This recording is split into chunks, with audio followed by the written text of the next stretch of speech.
On the night of June 12, 2025, the Middle East was plunged into a new and dangerous crisis.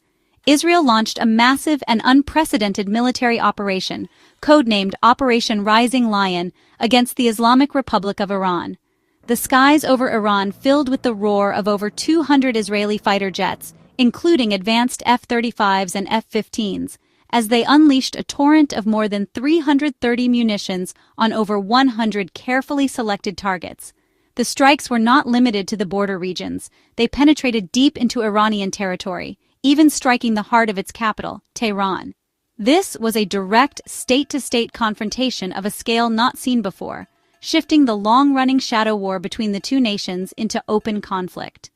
The world watched, holding its breath, as the first reports of explosions and chaos began to emerge from the targeted sites.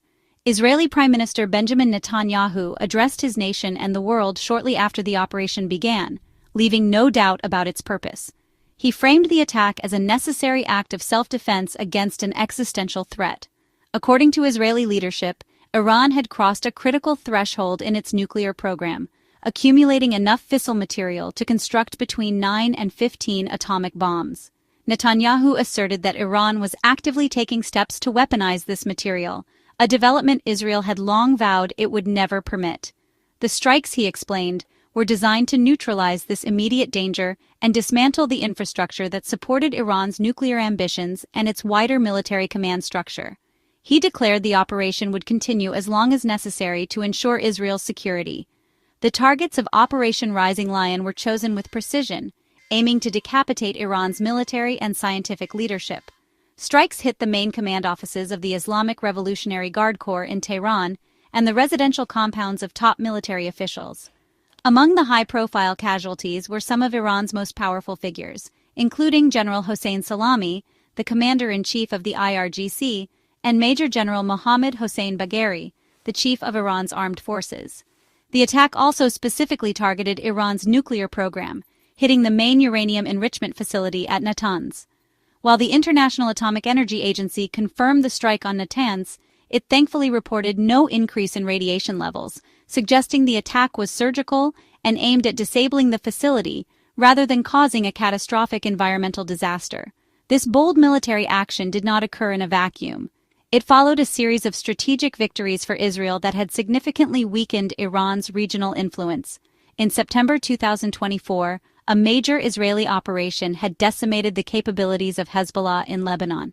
This was followed by the destruction of Iran's advanced S-300 air defense systems in Syria in October 2024, and the subsequent collapse of the Assad regime, a key Iranian ally.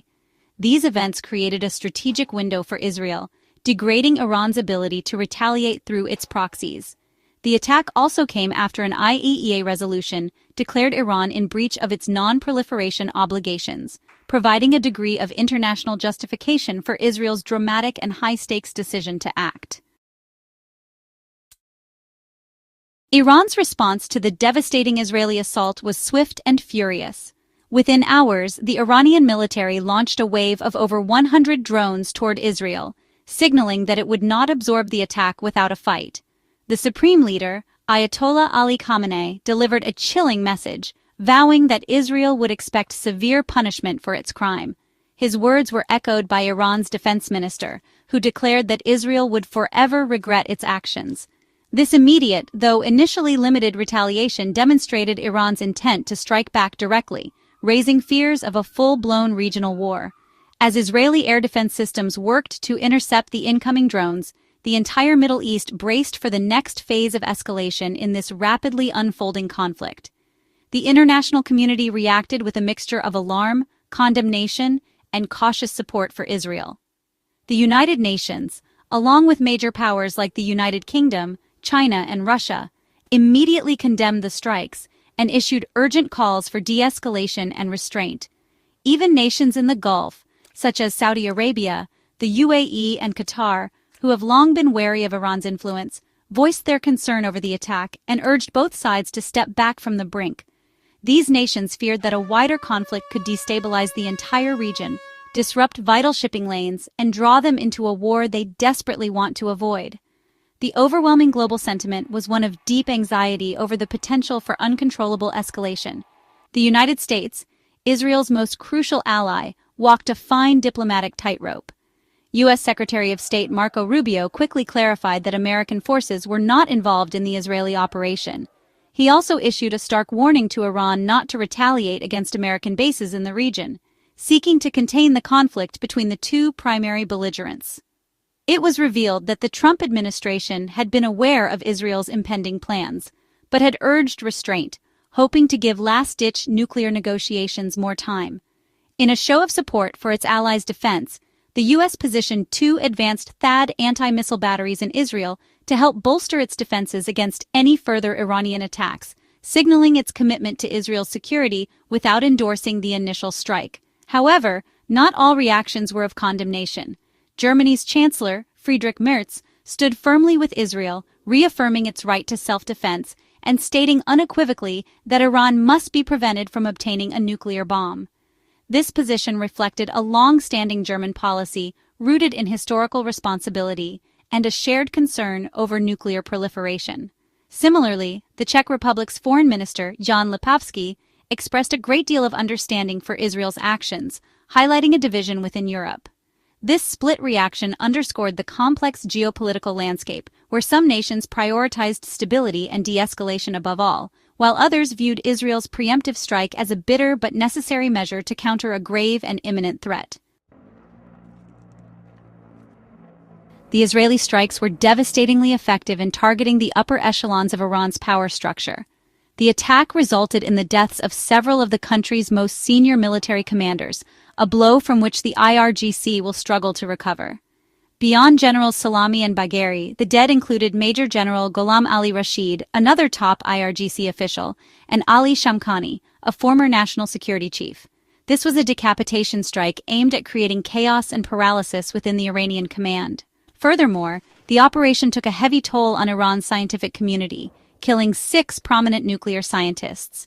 Among them were Faridun Abbasi, the former head of Iran's Atomic Energy Organization, and Mohammad Mehdi Tehranchi, a respected physicist, crippling the human expertise behind the nuclear program.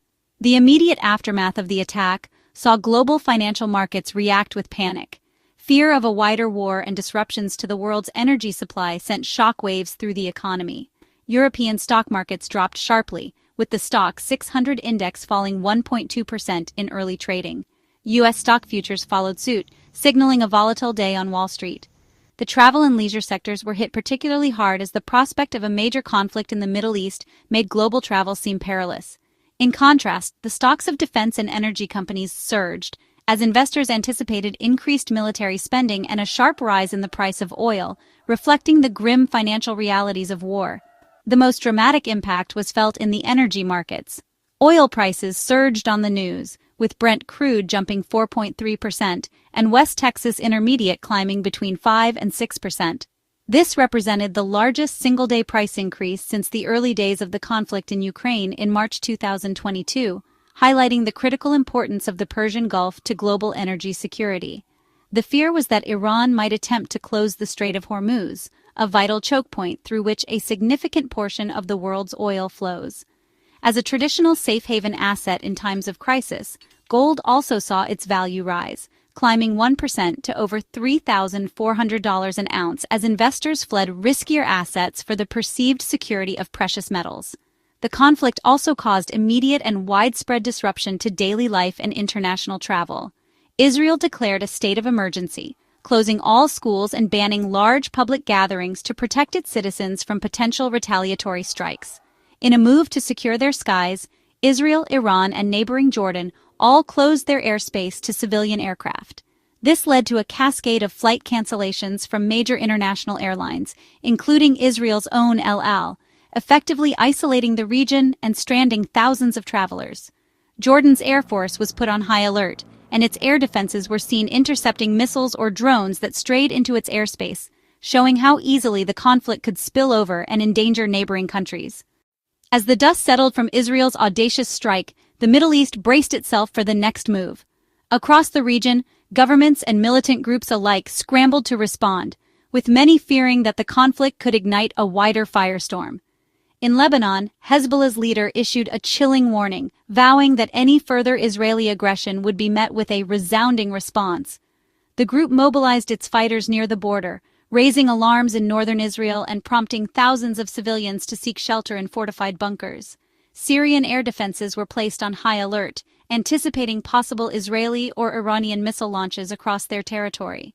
Meanwhile, in Iraq and Yemen, Iranian-backed militias began to mobilize, threatening attacks on U.S. and allied interests in the region. American military bases in the Gulf states were put on heightened alert, with Patriot missile batteries repositioned to intercept potential drone or rocket attacks. The U.S. Navy increased its patrols in the Persian Gulf, determined to keep the vital Strait of Hormuz open and prevent a catastrophic disruption to global oil flows. Gulf Arab states, caught between economic interests and regional alliances, called for restraint but quietly bolstered their own security measures. Saudi Arabia and the United Arab Emirates deployed additional missile defenses, while Qatar and Oman opened emergency diplomatic channels in hopes of mediating a truce. On the streets of Tehran, anger and grief mingled as tens of thousands gathered for the funerals of slain commanders and scientists. Chants of revenge echoed through the capital, fueling speculation about how and when Iran would strike back. At the same time, Israel's cities remained tense, with citizens bracing for possible missile barrages or cyber attacks. As regional tensions soared, the world watched anxiously, aware that the next incident, whether a missile fired, a convoy attacked, or a cyber network breached, could trigger a chain reaction beyond anyone's control. The Middle East stood at a crossroads, its future uncertain, the threat of wider war looming ever closer. As the Middle East teetered on the brink, the shockwaves from Israel's strike reverberated far beyond the region. In world capitals, leaders scrambled to assess the new reality and recalibrate their alliances. The United States, Israel's closest ally, faced a delicate balancing act, publicly reaffirming its commitment to Israel's security while privately urging restraint to avoid a wider war. Emergency meetings at the United Nations Security Council exposed deep divisions. Western nations condemned Iran's nuclear ambitions but stopped short of endorsing unilateral military action. Russia and China, meanwhile, seized the moment to expand their influence, criticizing the strike as reckless and calling for immediate ceasefires, even as they quietly sought to broker deals behind closed doors. Across Europe, governments braced for potential terror threats and the economic fallout of surging oil prices. The European Union issued urgent calls for de-escalation, while energy ministers convened to discuss contingency plans for fuel shortages. In Asia, stock markets tumbled and major importers of Middle Eastern oil, like Japan and India, began searching for alternative suppliers. Public opinion shifted rapidly. In Western cities, protests erupted, with demonstrators split between supporting Israel's right to self-defense and condemning military escalation. On social media, misinformation and propaganda from all sides muddied the waters, fueling anxiety and polarization worldwide. Meanwhile, the crisis forced unexpected diplomatic realignments. Long-standing rivals found themselves collaborating to prevent further chaos, while some traditional alliances showed signs of strain. The world was reminded that, in an interconnected age, the consequences of conflict in one region can ripple outwards, redrawing the map of global power, and leaving no nation untouched by the uncertainty to come. As missiles struck targets and world leaders traded statements, another war raged in the shadows. One fought not with bombs but with bites. In the immediate aftermath of Israel's bold strike, both nations unleashed waves of cyber operations, targeting critical infrastructure and sowing confusion across the digital landscape. Iranian hackers retaliated by launching coordinated attacks on Israeli financial systems, government websites, and even civilian utilities. Brief power outages flickered across Tel Aviv and Haifa, while false emergency alerts spread panic among the population. Meanwhile, Israeli cyber units, renowned for their technical prowess, responded in kind. They disrupted Iranian communications, intercepted military orders, and temporarily disabled key elements of Iran's air defense network. Social media platforms became battlegrounds of their own. Networks of bots and troll accounts flooded feeds with propaganda, disinformation, and deepfake videos, making it nearly impossible for the public to separate fact from fiction. Global news outlets struggled to verify reports as rumors outpaced reality, and cyber experts warned that the line between psychological operations and outright cyber warfare was rapidly blurring. The digital escalation raised alarms among international cybersecurity agencies, who feared that attacks could spill over, impacting multinational corporations and critical infrastructure far beyond the Middle East. In response, NATO and the European Union activated cyber defense protocols, while private tech firms raced to patch vulnerabilities and counteract malicious campaigns. As the crisis deepened, it became clear that the battlefield had expanded. The fate of entire populations now depended not only on missiles and diplomacy, but on the unseen hands shaping the conflict in cyberspace. The digital war, silent, invisible, and relentless, added a new layer of complexity to an already volatile situation, leaving the world to wonder. What happens when the next strike comes from a keyboard, not a cockpit? As the conflict between Israel and Iran escalated, the cost was measured not only in military terms, but in human suffering. In cities across Iran, the sudden strikes shattered the early morning calm, sending families scrambling for shelter as explosions echoed in the distance. Hospitals, already stretched thin, were inundated with the wounded. Medical supplies ran dangerously low, and doctors worked around the clock to treat burns, shrapnel injuries, and trauma, often under the threat of further attacks. In Israel, the aftermath of cyber assaults on critical infrastructure left neighborhoods in darkness and disrupted access to vital services. Elderly residents found themselves trapped in malfunctioning elevators, while parents struggled to comfort children frightened by both the sounds of war and the uncertainty of what might come next. Humanitarian organizations, both local and international, rushed to respond. Aid convoys navigated damaged roads and military checkpoints, delivering food, water, and medical supplies to communities in need. Volunteers set up emergency shelters and distributed blankets to those displaced by the violence. But as the days wore on, the needs outpaced the resources. Across the region, refugees from previous conflicts faced renewed uncertainty. Camps in Lebanon, Syria, and Jordan braced for new arrivals, fearing the crisis could trigger another wave of displacement. International relief agencies issued urgent appeals for funding, warning that without immediate support, the most vulnerable, children, the elderly, and the sick, would pay the highest price. The images told a story words could scarcely capture: a child clutching a favorite toy in a bombed-out apartment, a nurse comforting a patient by candlelight, families huddled together, waiting for news, hoping for safety. For millions, the politics and military strategies mattered little compared to the daily struggle for survival.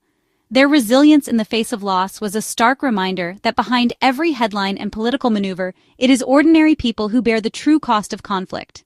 As the conflict reverberated across the Middle East, its impact was felt far beyond the region's borders, triggering immediate shockwaves through global financial and energy markets. Within hours of the first strikes, oil prices surged to their highest levels in years, as traders braced for potential disruptions to the vital shipping lanes of the Persian Gulf. Energy analysts warned of renewed risks to the Strait of Hormuz, a strategic choke point through which nearly a fifth of the world's oil supply passes. Stock markets from New York to Tokyo reacted with volatility, as investors scrambled to assess the implications of a wider conflict. Defense and cybersecurity stocks soared, while travel and tourism sectors faced sharp declines on fears of escalating instability. In Europe, governments braced for a spike in energy costs, with households and industries already grappling with inflation, now facing the prospect of higher fuel and electricity bills. Major airlines rerouted flights to avoid contested airspace, leading to delays and increased operational costs. Shipping insurance premiums for vessels operating near the Gulf skyrocketed, adding to the price of goods worldwide. In emerging economies, the rising cost of energy threatened to slow growth and deepen existing economic challenges. Meanwhile, governments around the world convened emergency economic summits, seeking to coordinate responses that could stabilize markets and ensure the continued flow of vital resources. Central banks monitored the situation closely, ready to intervene if financial turmoil threatened global stability. The crisis underscored the interconnectedness of modern economies, and how quickly distant geopolitical events can reshape the everyday lives of millions. From gas stations in Europe to factories in Asia and supermarkets in North America, the aftershocks of Israel's bold strike on Iran rippled across the globe, reminding all that in a world so tightly linked, no nation is truly insulated from the storms of conflict. As the conflict between Israel and Iran escalated, a new and heartbreaking crisis began to unfold across the region, an exodus of refugees fleeing violence and instability. In towns and cities near the Iranian border, Families packed what little they could carry, abandoning homes in search of safety. Neighboring countries, already hosting millions of displaced people from earlier conflicts, braced for a new influx. Border crossings into Iraq, Turkey, and Armenia saw long lines of desperate civilians, many unsure of where they would find shelter or how long they would be forced to stay away from home.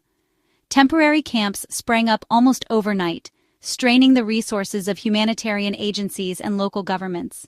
Aid workers scrambled to provide food, water, and medical care, but supplies quickly ran thin.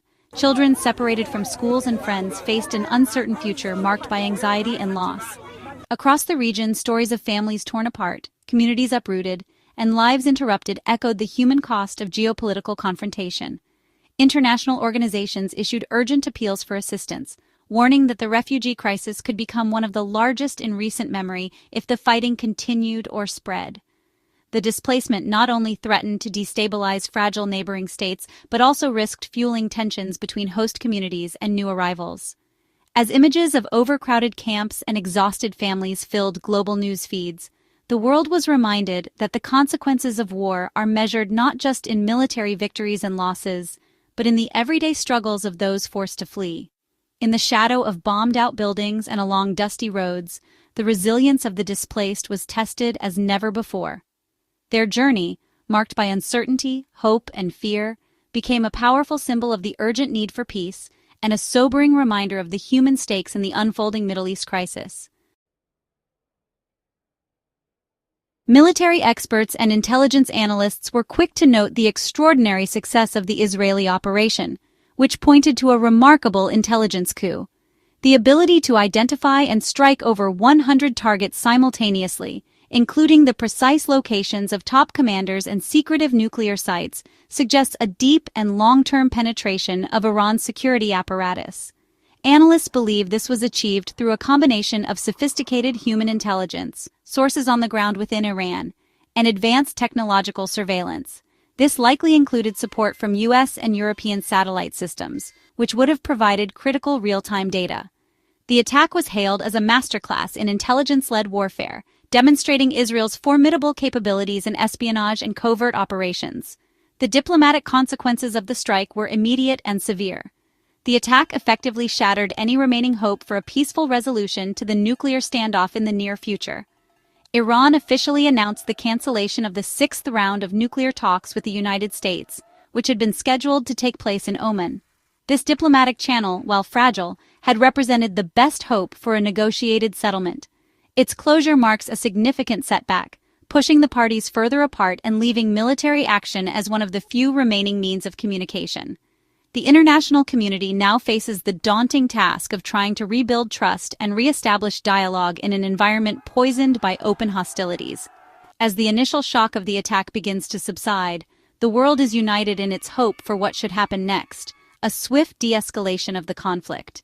Diplomats from the UN, Europe, and even regional Arab states are working tirelessly behind the scenes, urging both Israel and Iran to show restraint. The primary goal is to prevent a cycle of retaliation that could spiral into a full-scale regional war, which would have catastrophic consequences for the entire world. The hope is that the initial volleys, Israel's devastating strike and Iran's retaliatory drone launch, can be contained, allowing for a period of calm. This would create the space needed for emergency diplomacy to begin and to pull both nations back from the abyss. Ultimately, the international community hopes that a path back to the negotiating table can be found, however difficult that may seem now. While Israel's security concerns are understood by its allies, there is a broad consensus that a long-term solution cannot be achieved through military means alone. The shared global objective is a Middle East free from the threat of nuclear weapons, where both Israeli and Iranian people can live in security. The coming days will be critical. The world hopes that leaders in both Jerusalem and Tehran will recognize the immense danger of further escalation and choose a path of cautious de-escalation, allowing diplomacy a chance to chart a course toward a more stable and peaceful future.